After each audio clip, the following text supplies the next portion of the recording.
CM Bhajanlal Sharma Rajasthan house पहुंचे हैं। Rajasthan house के निर्माण कार्य का उन्होंने जायजा लिया है। मुख्यमंत्री भजनलाल ने कांग्रेस पर इस बीच निशाना भी साधा है। कांग्रेस ने बाबा साहेब को हमेशा अपमानित किया, ये बड़ा तंज मुख्यमंत्री भजनलाल शर्मा की तरफ से कांग्रेस के ऊपर। कांग्रेस ने बाबा साहेब को भारत रत्न भी नहीं दिया। पंचतीर्थों का विकास हमारी सरकार ने किया है।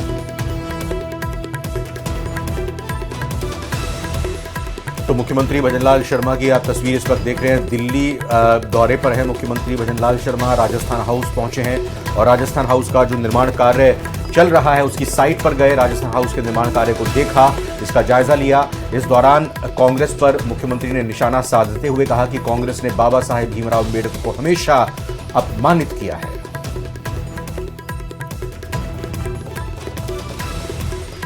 साथ ही ये भी बोले कि कांग्रेस ने बाबा साहेब को भारत रत्न नहीं दिया। हालांकि ये कांग्रेस के ऊपर बार बार ये आरोप लगते भी रहे हैं कि कांग्रेस में सभी ने भारत रत्न ले लिए, लेकिन जब बारी बाबा साहब की आई तो उन्हें नहीं देने दिया गया। पंचतीर्थों का विकास हमारी सरकार ने किया है। तो बड़ा पलटवार मुख्यमंत्री भजनलाल की तरफ से कांग्रेस के ऊपर।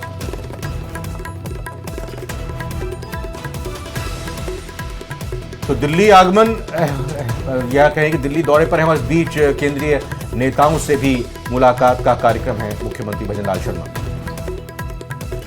और चलिए बड़ी खबर आपको जयपुर से बता रहे हैं, जहां नेता प्रतिपक्ष टीकाराम जूली का सरकार पर हमला। 100 दिन की कार्य योजना का क्या हुआ है, ये बड़ा सवाल है टीकाराम जूली का। उन्होंने ये भी कहा कि पिछली सरकार के आखिरी 6 महीनों की समीक्षा का क्या हुआ, क्योंकि समीक्षा की जा रही थी, उस समीक्षा का क्या हुआ, ये सवाल उठाया है टीकाराम जूली ने। उन्होंने ये भी कहा कि अब तक किसी समिति की कोई रिपोर्ट नहीं आई है, गर्मियों में बिजली पानी नहीं, किसान को खाद नहीं, बारिश में पानी की निकासी की कोई व्यवस्था नहीं। कई हमले टीकाराम जूली की तरफ से किए गए हैं। उन्होंने ये भी सवाल उठाया कि किसान सम्मान निधि पूरी नहीं दे पा रही है सरकार। सबसे पहले मैं पूछना चाहूंगा कि 100 दिन की कार्य योजना इस सरकार ने बनाई थी, वो 100 दिन की कार्य योजना हमें तो मिली नहीं आज तक। अगर किसी मीडिया के भाई को भी मिली हो तो वो बताएं, और अगर बीजेपी के लोग इसको सुन रहे हो तो वो भी बता दें कि हमारी ये 100 दिन की कार्य योजना थी, ये हमने पूरी कर दी। दूसरा, सरकार बनने के बाद में इन लोगों के द्वारा समीक्षा की बात की गई। अध्यक्ष जी ने बताया था कि 800 जो निर्णय अंतिम ईयर के थे उसकी उन्होंने बात की।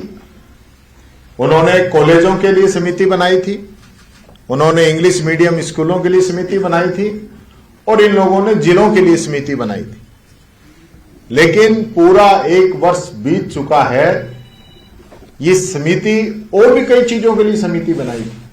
तो आज तक पूरे 1 वर्ष में मेरा इस सरकार से सवाल है कि किसी भी कोई समिति की कोई रिपोर्ट आई हो और वो आपने लागू की हो, वो जरूर बताएं। इनके अलावा भी कई समितियां इस सरकार ने बनाई, तो किसी एक की रिपोर्ट तो बताएं कि भाई ये समितियां बना रहे, वो समिति कर क्या रही, सबसे पहला से। दूसरा सवाल मेरा ये है, मैं कई बार आपसे भी कहता हूं कि जब सरकार बनने के बाद में कुछ मौके इस सरकार के सामने आए अपनी क्षमता दिखाने की। और इस बीच चूरू से एक बड़ी खबर आ रही है। राजकीय भर्ती अस्पताल में बायो वेस्ट की समस्या को लेकर युवक ने जिला कलेक्टर के सामने ज्ञापन फाड़ दिया है। पहले गुलाब का फूल उसने दिया था, उसके बाद इस युवक ने ज्ञापन फाड़ दिया। जिला कलेक्टर अभिषेक सुराना जन सुनवाई कर रहे थे, उस दरमियान ये घटना घटित हुई है। जन सुनवाई के दौरान राजेश चौधरी ने ज्ञापन फाड़ा है। बार बार ज्ञापन देने के बाद भी समस्या का कोई समाधान नहीं हुआ, इसलिए युवक को लगा होगा कि इस ज्ञापन देने का भी कोई मतलब नहीं है। राजकीय भर्ती अस्पताल में बायो वेस्ट की समस्या के समाधान की मांग की जा रही थी। प्रभारी मंत्री अविनाश गहलोत को भी इस संबंध में ज्ञापन दिया जा चुका था, लेकिन कोई भी इस संबंध में हल नहीं निकला। इसलिए ज्ञापन फाड़ते हुए युवक की तस्वीरें सामने, जिला कलेक्टर के सामने उसने ये ज्ञापन फाड़ा है। तो जब युवक की तरफ से ऐसा किया गया तो उस पुलिसकर्मी की तरफ से आराम से उस युवक को बाहर जाने के लिए कहा गया। कलेक्टर के ठीक सामने ये ज्ञापन लिया हुआ था और नाराजगी में उसने इस ज्ञापन को फाड़ दिया। और चलिए इस बीच कोटा से भी बड़ी खबर है। लड़की की तलाश में सर्च ऑपरेशन चलाया जा रहा है। नहर में डांट से नाराज होकर घर से नाबालिग चली गई थी। गोताखोरों की टीम अभी तक कामयाब नहीं हो पाई है, लगातार कोशिश कर रही है। नहर में इस युवती को ढूंढने की कोशिश की जा रही है। डांट से कहा जा रहा है कि नाराज होकर ये नाबालिग चली गई थी और फिलहाल 10 साल की बच्ची है, जिसको ये कहें कि नहर किनारे उसकी साइकिल मिली थी, तो अंदाज़ा यही लगाया गया कि कहीं ऐसा तो नहीं कि साइकिल साइड में लगाकर इस बच्ची ने यहाँ छलांग लगा दी हो। लगातार गोताखोरों की तरफ से तलाश की जा रही है। कोटा का नानता इलाका है जहाँ पर आवासीय कॉलोनी से ये बच्ची लापता हुई थी। गोताखोर लगातार कोशिश कर रहे हैं ढूंढने की कि ये बच्ची मिल जाए, क्या ये बच्ची इसके अंदर ही है। इस आशंका के चलते इस नहर में इस बच्ची को ढूंढा जा रहा है और बाकी जगहों पर भी तलाश की जा रही है। श्री गंगानगर में बढ़ रही धर्मांतरण की गतिविधियों की रोकने के लिए पंचायती धर्मशाला में सर्व समाज के जन जागरण बैठक का आयोजन किया गया। सर्व समाज की जन जागरण बैठक में सिख जत्थेदारों, साधु संतों ने श्री गंगानगर समेत पंजाब और राजस्थान में बढ़ रहे धर्मांतरण को लेकर आक्रोश व्यक्त किया।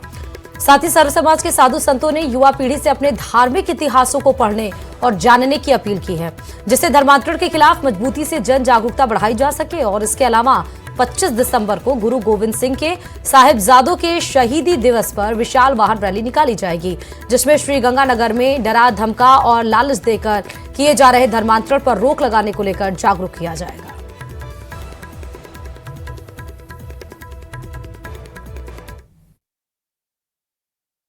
धर्मांतरण की गतिविधियां बहुत ज़्यादा बढ़ती जा रही है। पंजाब जिसका दंश झेल रहा है, उसका दंश श्री गंगानगर में लगभग गांवों के अंदर ये गतिविधियां बहुत ज़्यादा बढ़ गई है। इसके विरोध में आज युवाओं की एक बैठक का आयोजन किया गया था और बैठक में ये तय किया कि प्रत्येक गांव के अंदर इकाई गठित करेंगे और 25 दिसंबर को। और उनके पास न कोई विजन है, न कोई धर्म है, न कुछ है, केवल एक ही विजन है, पैसा दीजिए, अपनी तरफ कीजिए। इसलिए हम सब लोगों को जागृत होना पड़ेगा, केवल नारों से नहीं, मन से भी जागृत होना पड़ेगा, बल से भी जागृत होना पड़ेगा, धन से भी जागृत होना पड़ेगा, आयु से भी जागृत होना पड़ेगा। और जब हम सब इन चीजों से जागृत होंगे। और अगर आप बूंदी के तारागढ़ फोर्ट घूमने जा रहे हैं तो यह खबर आपके लिए बेहद जरूरी है। घूमने के दौरान आपकी जान को खतरा हो सकता है। ये तस्वीरें आप देखिए, हम बताते हैं आपको। तारागढ़ फोर्ट के परिसर और दीवारों पर पैंथर घूम रहे हैं और अचानक आपके सामने आने से ये हमला कर सकते हैं। इसीलिए जाने से पहले सावधानी जरूर बरतें और ज्यादा अंदर तक जाने से परहेज करें। सोमवार शाम का वाकया है। करीब 7:30 बजे तारागढ़ किले की दीवार के पास एक पैंथर घूमता हुआ नजर आया। इसके बाद लोगों में दहशत फैल गई। तो तस्वीरें आप देख सकते हैं, तारागढ़ फोर्ट में पैंथर दिखाई दे रहा है और ये लगातार लोगों के लिए, पर्यटकों के लिए अब दहशत की बात है। और इसीलिए एक तरह से कहा जाए कि ये चेतावनी है, सावधानी बरतने की ज़रूरत है कि तारागढ़ फोर्ट जाने से फिलहाल तो या तो बचा जाए या फिर एहतियात बरती जाए और ज़्यादा आगे तक ना जाया जाए। वैसे तारागढ़ फोर्ट प्रबंधन को भी इस बारे में कुछ विचार करना चाहिए। इधर भरतपुर में जिला परिषद द्वारा प्रत्येक पंचायत समिति के 5 अलग अलग गांवों में पोखरों के सौंदर्यीकरण का काम किया जा रहा है। स्वच्छ भारत मिशन की योजना बेस्ट स्टेबलाइजेशन पॉइंट WSP के तहत काम कराया जा रहा है। डीग और भरतपुर दोनों ही जिलों में सौंदर्यीकरण का काम कराया जा रहा है, जिसमें प्रत्येक पंचायत समिति के 5 पोखर को चिन्हित कर उनका सौंदर्यीकरण कराया जाएगा। और पोखर से पहले 3 अलग अलग ब्लॉक बनाए जा रहे हैं, जिन्हें पानी को फिल्टर करने के बाद ही पोखर में छोड़ा जाएगा। और अभी तक 10 से 12 स्थान पर काम शुरू भी हो गया है।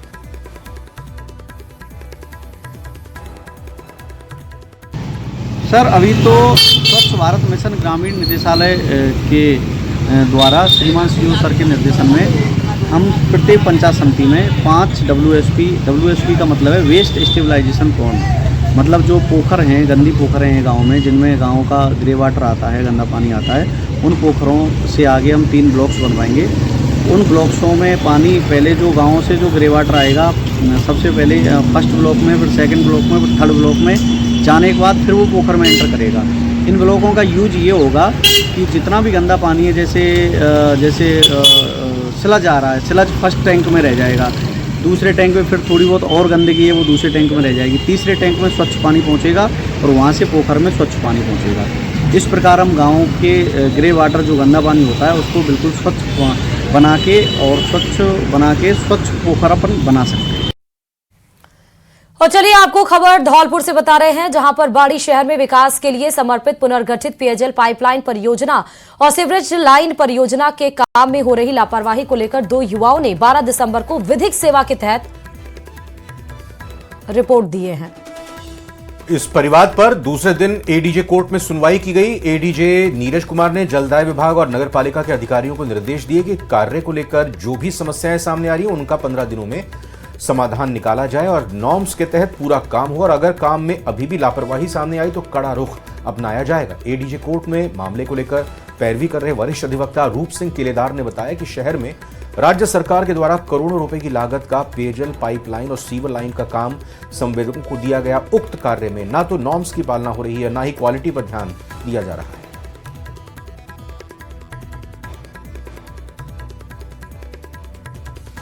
सीवर लाइन वाले मामले में आज पुनः सुनवाई की गई और जलदाय विभाग के अधिकारी मौजूद थे, नगर पालिका के अधिकारी मौजूद थे। माननीय न्यायालय ने, श्रीमान जी ने इस पर बड़ा कड़ा रुख अपनाते हुए इनसे जवाब तलब किया, तो नगर पालिका ने तो इसमें जवाब दे दिया है और 15 दिवस की अवधि में सड़क की मरम्मत का कार्य पूर्ण करने का आश्वासन दिया है। और इसी के साथ खबर दोपहर बुलेटिन में फिलहाल इतना ही, और आगे देखिए गांव शहर 100 खबर। नमस्कार।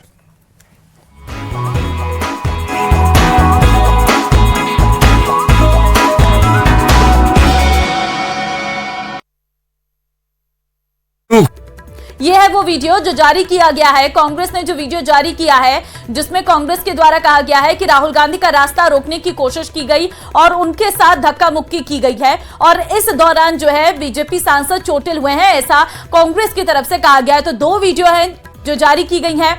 एक वीडियो कांग्रेस ने बकायदा खुद से जारी की है जिसमें उनके द्वारा कहा गया कि राहुल गांधी बाहर निकलने की कोशिश कर रहे थे लेकिन उनको नहीं जाने दिया गया, जिस दौरान ये धक्का मुक्की हुई और इसमें बीजेपी के एक सांसद सारंगी जो है वो चोटिल हो गए। दूसरी तरफ एक और वीडियो है जिसमें राहुल गांधी जब बाहर निकल रहे हैं, वो उस वक्त की तस्वीर है, और जब थोड़ी से आगे राहुल गांधी आते हैं तो वहां पर हल्की धक्का मुक्की देखने को मिली है। अब फिलहाल ये जो संसद के बाहर सत्ता और पक्ष और विपक्ष जो है आमने सामने नजर आ रहा है। नहीं देखिए, मैं पता नहीं आपके, शांत हो जाए, आपके कैमरा में होगा। ये पार्लियामेंट की एंट्रेंस है, इसमें मैं अंदर जाने की कोशिश कर रहा था तो बीजेपी के एमपी जो थे वो मुझे ऐसे रोकने की कोशिश कर रहे थे, धकेल रहे थे और मुझे धमका रहे थे, तो वो हुआ है।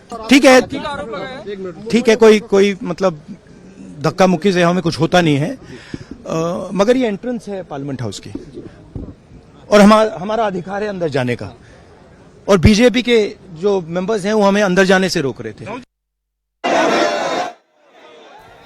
तो सुना आपने, राहुल गांधी ने साफ तौर पर कहा है कि आपके कैमरे में भी वीडियोस होंगी, और अब वीडियो भी जारी कर दिया है कांग्रेस ने जिसमें राहुल गांधी की तरफ से साफ तौर पर यहां पर कहा गया है कि धक्का मुक्की, मुझे रोकने की कोशिश की गई, मेरे साथ बदतमीजी की गई और मुझे बाहर नहीं निकलने दिया गया। कांग्रेस बीजेपी के सांसद जो है रास्ते को रोके खड़े हुए थे और ऐसे में धक्का मुक्की हो सकती है, लेकिन धक्का देने से हमें कोई फर्क नहीं पड़ता है, ये राहुल गांधी की तरफ से साफ तौर पर कहा गया है। तो आज बाबा साहेब अम्बेडकर के मुद्दे पर ये जो सियासी संग्राम है वो लगातार तेज होता हुआ नजर आ रहा है। एक तरफ अगर हम देखें तो कांग्रेस के सभी नेता और कार्यकर्ताओं ने आज नीली कलर के कपड़े पहनकर वो संसद भवन पर पहुंचे और विरोध साफ तौर पर देखने को मिला। एक तरफ बीजेपी यानी कि पूरा एनडीए दल था और दूसरी तरफ इंडिया गठबंधन के सारे नेता, सारे दल मौजूद थे जो आमने सामने नजर आए और हाथों में जो है वो तख्तियां लेकर नजर आए। और इस दौरान बीजेपी के एक सांसद सारंगी जो है, प्रताप सारंगी, वो चोटिल हो गए, जिन्हें फिलहाल अस्पताल में भर्ती करवाया गया। उनसे मुलाकात करने के लिए पहुंचे भी हैं केंद्रीय मंत्री शिवराज सिंह चौहान, साफ तौर पर नजर आ रहे हैं, वो मुलाकात करने के लिए पहुंचे, लेकिन फिलहाल सारंगी ठीक है।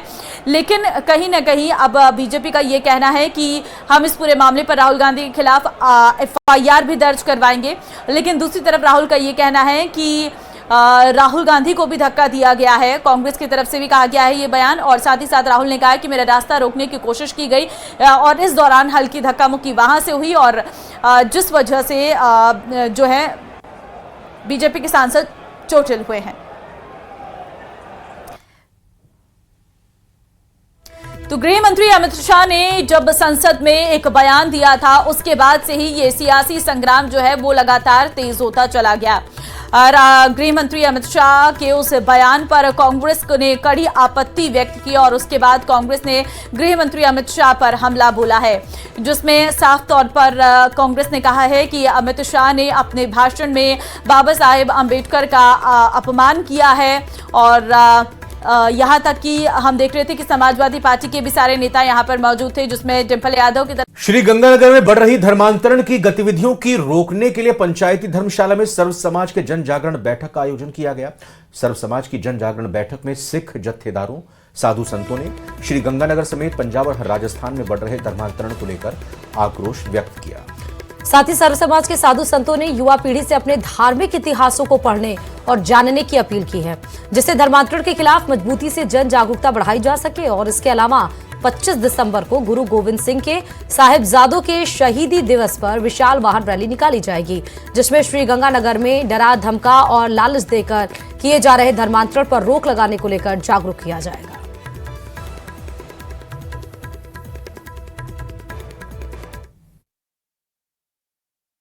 धर्मांतरण की गतिविधियां बहुत ज़्यादा बढ़ती जा रही है। पंजाब जिसका दंश झेल रहा है, उसका दंश श्रीगंगानगर में लगभग गांवों के अंदर ये गतिविधियां बहुत ज़्यादा बढ़ गई है। इसके विरोध में आज युवाओं की एक बैठक का आयोजन किया गया था और बैठक में ये तय किया कि प्रत्येक गांव के अंदर इकाई गठित करेंगे और 25 दिसंबर को। और उनके पास न कोई विजन है, न कोई धर्म है, न कुछ है, केवल एक ही विजन है, पैसा दीजिए, अपनी तरफ कीजिए। इसलिए हम सब लोगों को जागृत होना पड़ेगा। केवल नारों से नहीं, मन से भी जागृत होना पड़ेगा, बल से भी जागृत होना पड़ेगा, धन से भी जागृत होना पड़ेगा, आयु से भी जागृत होना पड़ेगा। और जब हम सब इन चीजों से जागृत होंगे। और अगर आप बूंदी के तारागढ़ फोर्ट घूमने जा रहे हैं तो यह खबर आपके लिए बेहद जरूरी है। घूमने के दौरान आपकी जान को खतरा हो सकता है। ये तस्वीरें आप देखिए, हम बताते हैं आपको। तारागढ़ फोर्ट के परिसर दीवारों पर पैंथर घूम रहे हैं और अचानक आपके सामने आने से ये हमला कर सकते हैं। इसीलिए जाने से पहले सावधानी जरूर बरतें और ज्यादा अंदर तक जाने से परहेज करें। सोमवार शाम का वाकया है। करीब 7:30 बजे तारागढ़ किले की दीवार के पास एक पैंथर घूमता हुआ नजर आया। इसके बाद लोगों में दहशत फैल गई। तो तस्वीरें आप देख सकते हैं, तारागढ़ फोर्ट में पैंथर दिखाई दे रहा है और ये लगातार लोगों के लिए, पर्यटकों के लिए अब दहशत की बात है। और इसीलिए एक तरह से कहा जाए कि ये चेतावनी है, सावधानी बरतने की ज़रूरत है कि तारागढ़ फोर्ट जाने से फिलहाल तो या तो बचा जाए या फिर एहतियात बरती जाए और ज़्यादा आगे तक ना जाया जाए। वैसे तारागढ़ फोर्ट प्रबंधन को भी इस बारे में कुछ विचार करना चाहिए। इधर भरतपुर में जिला परिषद द्वारा प्रत्येक पंचायत समिति के 5 अलग अलग गांवों में पोखरों के सौंदर्यीकरण का काम किया जा रहा है। स्वच्छ भारत मिशन की योजना बेस्ट स्टेबलाइजेशन पॉइंट WSP के तहत काम कराया जा रहा है। डीग और भरतपुर दोनों ही जिलों में सौंदर्यीकरण का काम कराया जा रहा है, जिसमें प्रत्येक पंचायत समिति के 5 पोखर को चिन्हित कर उनका सौंदर्यीकरण कराया जाएगा। और पोखर से पहले 3 अलग अलग ब्लॉक बनाए जा रहे हैं, जिन्हें पानी को फिल्टर करने के बाद ही पोखर में छोड़ा जाएगा। और अभी तक 10 से 12 स्थान पर काम शुरू भी हो गया है।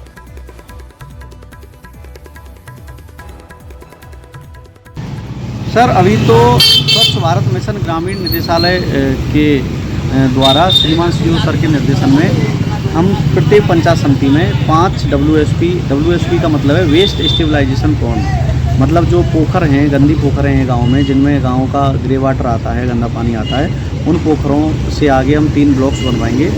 उन ब्लॉक्सों में पानी पहले जो गाँव से जो ग्रे वाटर आएगा, सबसे पहले फर्स्ट ब्लॉक में, फिर सेकंड ब्लॉक में, फिर थर्ड ब्लॉक में जाने के बाद फिर वो पोखर में एंटर करेगा। इन ब्लॉकों का यूज ये होगा कि जितना भी गंदा पानी है, जैसे स्लज आ रहा है, स्लज फर्स्ट टैंक में रह जाएगा, दूसरे टैंक में फिर थोड़ी बहुत और गंदगी है वो दूसरे टैंक में रह जाएगी, तीसरे टैंक में स्वच्छ पानी पहुंचेगा और वहां से पोखर में स्वच्छ पानी पहुंचेगा। इस प्रकार हम गाँव के ग्रे वाटर जो गंदा पानी होता है उसको बिल्कुल स्वच्छ बना के स्वच्छ पोखर अपन बना सकते हैं। और चलिए आपको खबर धौलपुर से बता रहे हैं, जहां पर बाड़ी शहर में विकास के लिए समर्पित पुनर्गठित पेयजल पाइपलाइन परियोजना और सीवरेज लाइन परियोजना के काम में हो रही लापरवाही को लेकर 2 युवाओं ने 12 दिसंबर को विधिक सेवा के तहत रिपोर्ट दिए हैं।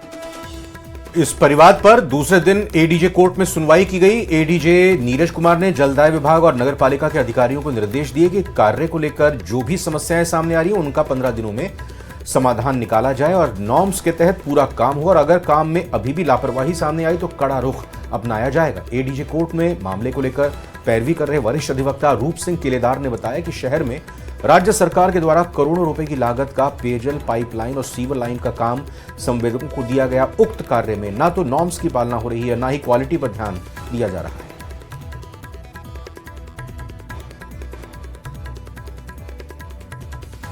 सीवर लाइन वाले मामले में आज पुनः सुनवाई की गई और जलदाय विभाग के अधिकारी मौजूद थे, नगर पालिका के अधिकारी मौजूद थे। माननीय न्यायालय ने, सीमान जी ने इस पर बड़ा कड़ा रुख अपनाते हुए इनसे जवाब तलब किया, तो नगर पालिका ने तो इसमें जवाब दे दिया है और 15 दिवस की अवधि में सड़क की मरम्मत का कार्य पूर्ण करने का आश्वासन दिया है।